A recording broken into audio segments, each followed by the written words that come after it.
Hello everyone, we are back for our final chapter of Here Comes Hercules. That is chapter 15. In chapter 14, our good friend Hercules and Tim said the special words and Hercules went back into the vase. Let's see what's gonna happen now.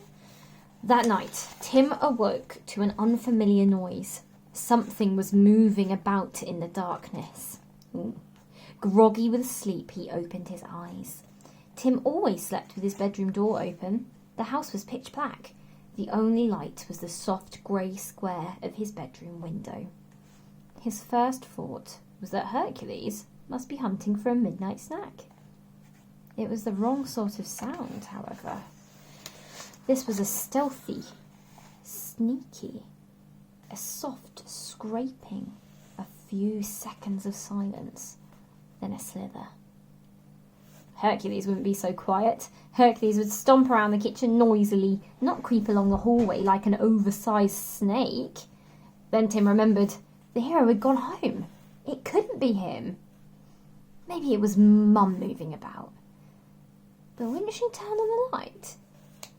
Tim climbed out of bed. As quietly as he could, he stepped out onto the landing.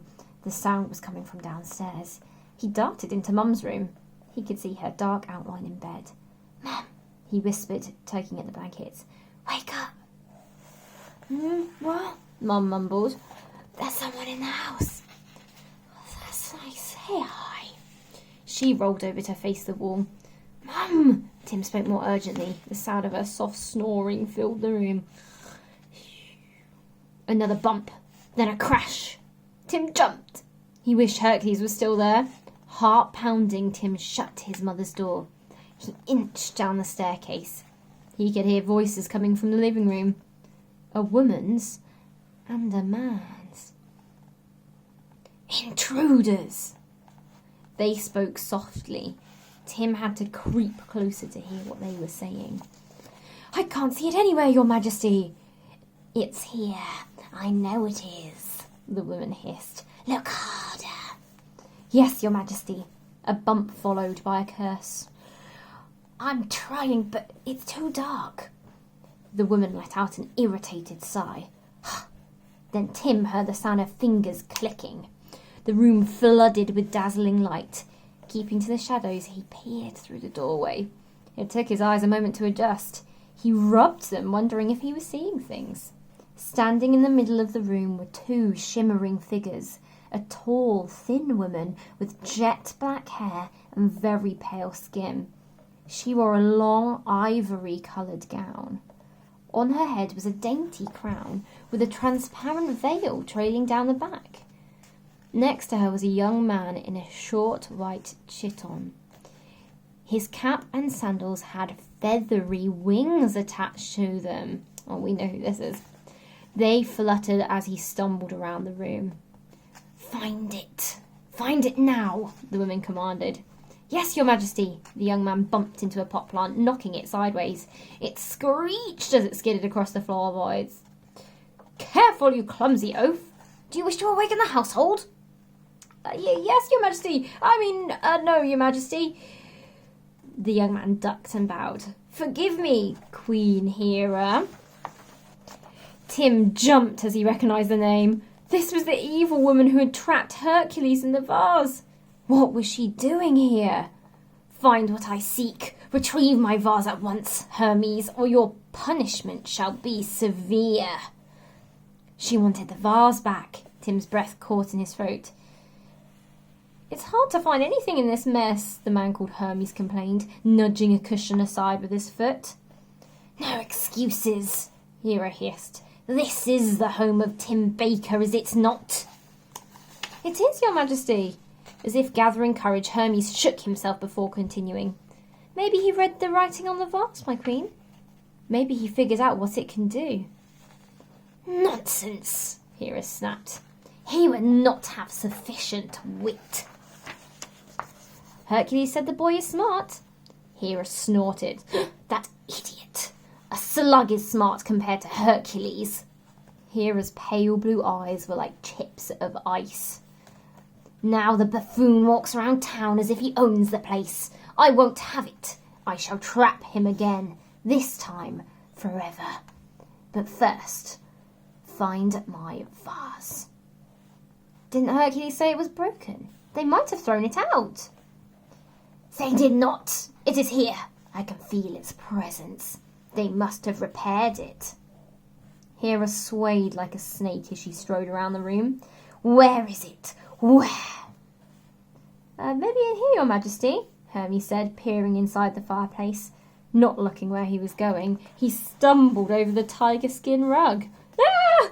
Arms spinning wildly, he jerked backwards, knocking the queen goddess over. She sprawled on the ground in an undignified heap, her crown pushed sideways.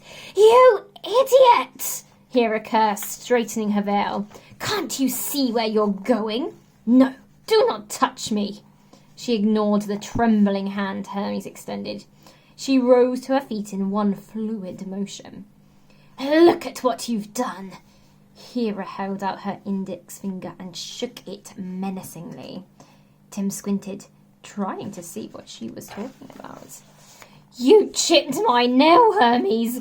Now I'll have to go home and file it. Hermes shrank backwards. I'm so sorry, Your Majesty. Forgive me. You fool. Take me home, then return at once. Find the vase. Do not dare to show your face until you succeed. Hera held out her hand regally. Hermes, bowing, took her hand, and they shot up to the ceiling before vanishing. Tim gaped, stunned. Seconds later, Hermes reappeared, this time on his own. The young man stumbled around the room, his wings flapping frantically as he searched. Tim eyed the vase on the mantelpiece. He had to stop Hermes taking it. But how? Ah! Hermes spotted the vase. His eyes glittered. Gah! With an ear-piercing shout, Tim flung himself into the room. He swept past Hermes, who spun around in bewilderment. Moving quickly, Tim lunged for the vase. He clasped it in his arms and held on tight. Give it to me, boy. Hermes' voice was sharp. No! You must. Tim pressed his lips into a thin, hard line. If you don't, Hera will punish you. She'll come back and snare you. Head drooping, Hermes added in a softer voice. She'll punish me too. Tim lifted the vase high into the air. Come closer and I'll smash it, he warned, silently thanking Leo for giving him the idea. The last thing Tim wanted to do was break the vase. He wanted to keep it as a reminder of his hero, but the bluff might just work. Hermes' chin wobbled. I'll tell the Queen on you. She'll be well angry. You won't get away with this, Tim Baker.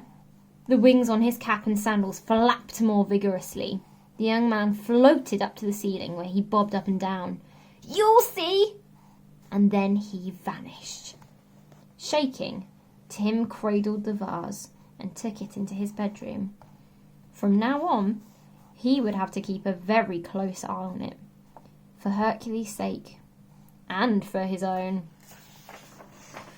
And that looks like, the end of our story of Here Comes Hercules.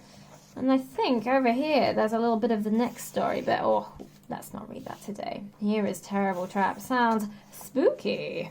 I've loved reading this with you guys. Thank you so much for keeping up with it. It's such a fun story. I'm a little bit worried about Tim now though. Can't wait to see what happens next.